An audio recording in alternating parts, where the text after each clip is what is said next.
Hey, what's up, you guys? It's Matt. So, first up, I'm really struggling to find a good setup in this new apartment. I'm having trouble getting like the right camera height and angle for this bookshelf. Also, I can't sit in my desk chair. I can't sit on my bar stools.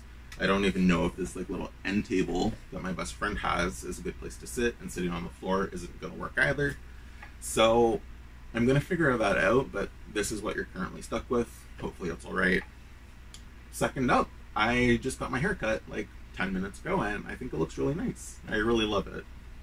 And third up, today I'm going to be reviewing Blood of Empire by Brian McClellan. This is the third book in the Gods of Blood and Powder trilogy, which is the sequel trilogy to the Powder Mage trilogy.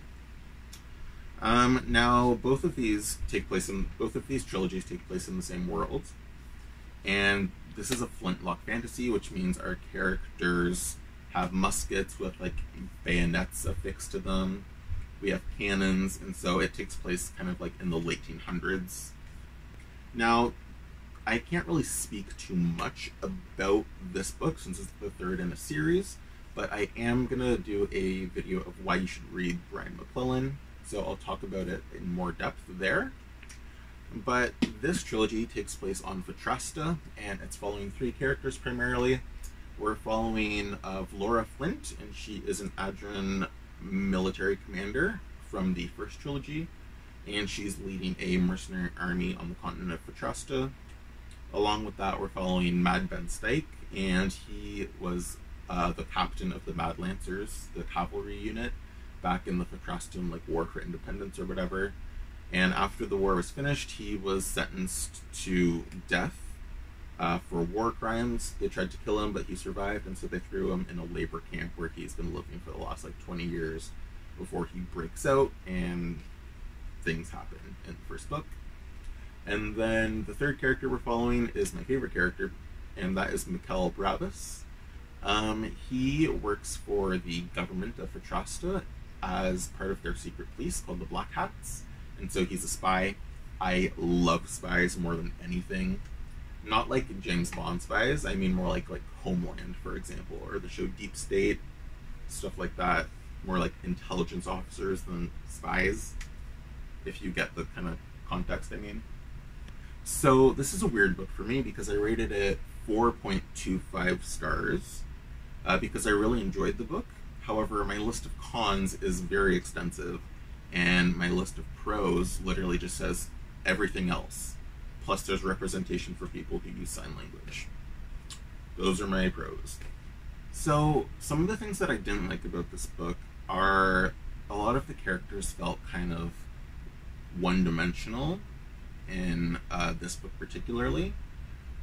Laura kind of sucked in this book. I get that what she was going through from the end of book 2 would make her jaded and bitter and angry, but she wasn't fun to read about at all in this third book. And I also feel like she didn't really do that much, I guess. I don't know. Along with that, I really wanted a lot more from Atrathia. She seemed like she could have been an interesting character, and she was a little bit in book 2 from what I remember. But in book 3, it kind of felt like she was just a weapon that Mikkel could just point in one direction and aim her.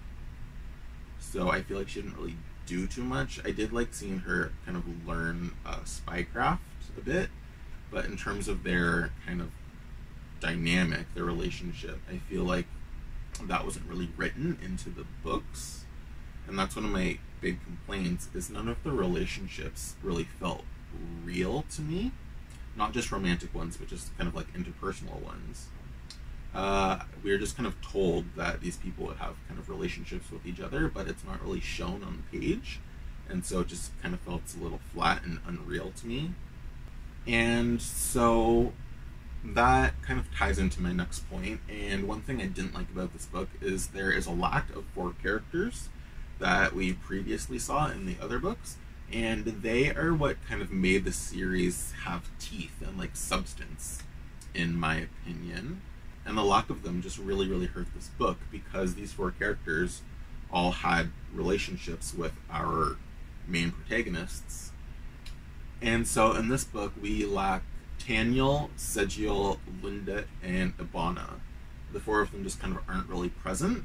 And what's too bad about that is all of these characters, all of those four characters had relationships with their three protagonists. So Ibana and Ben had like an interesting dynamic that was good to read about.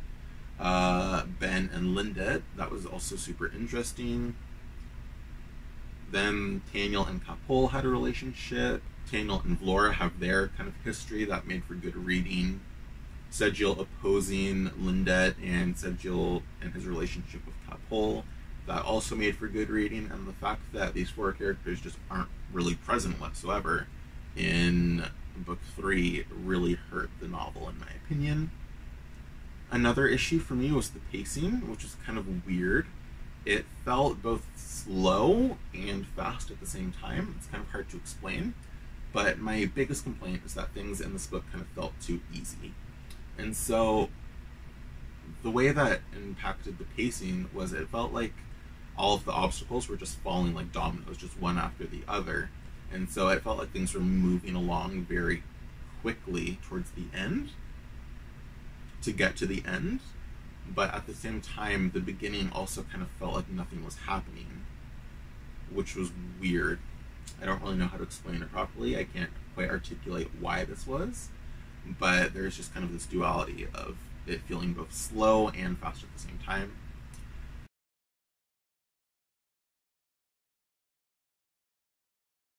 And then, along with the pacing, the climax was just way too short. I feel like the climax should have lasted from like 70% until the end, so that we could have like some nice stakes building up. But the climax literally happened in the last 15% of the book, and so before we even started, it was over. And so it didn't really feel like there were any stakes because we didn't have time to even kind of register what was going on. So that also impacted the book. Like I said, my list of cons is pretty extensive, but the biggest con for me is that everything just felt too easy. For example, like, oh, they just happened to rob Segil's right-hand man by accident with no forethought whatsoever, and they get some fantastic intel from that just by accident. Oh, they happen to go canoeing on a little vacation trip, and they just come across some key witnesses that'll help them rally the people to their cause. Mama Paolo, super easy. Edipali, everything between her and Vlora was really easy, and the way that the decisions that she made near the end of the book just made things super easy for Vlora. Then Etsy and the Quorum also felt pretty easy over in Dynai's. And so everything was just kind of falling into place, and there was no real resistance towards anything. And so again, that really, really lowered the stakes for me. In terms of this book, I subjectively really enjoyed it. I read it super quick. It's like a 650-page book that I read in 2.5 days or so. I was flying through it, but at the same time, as I was reading it, I kept noticing all these things popping out at me, and it's like, okay, this is stupid, this doesn't make sense, this should have been more difficult, blah, blah, blah, blah, blah. And so objectively, I feel like this book is definitely the worst written book in this trilogy, and possibly Bran McClellan's worst written book, period. I can't quite remember the Powder Mage trilogy enough to say if book 3 was worse than any of the books in that series, but it was definitely a very weak book, objectively. However, if you're like me and you're just very invested in the story and in these characters and you want to know how things end, then I think the kind of sunk cost fallacy kicks in, and you're able to forgive a lot of these objective flaws in the book and still really, really enjoy it.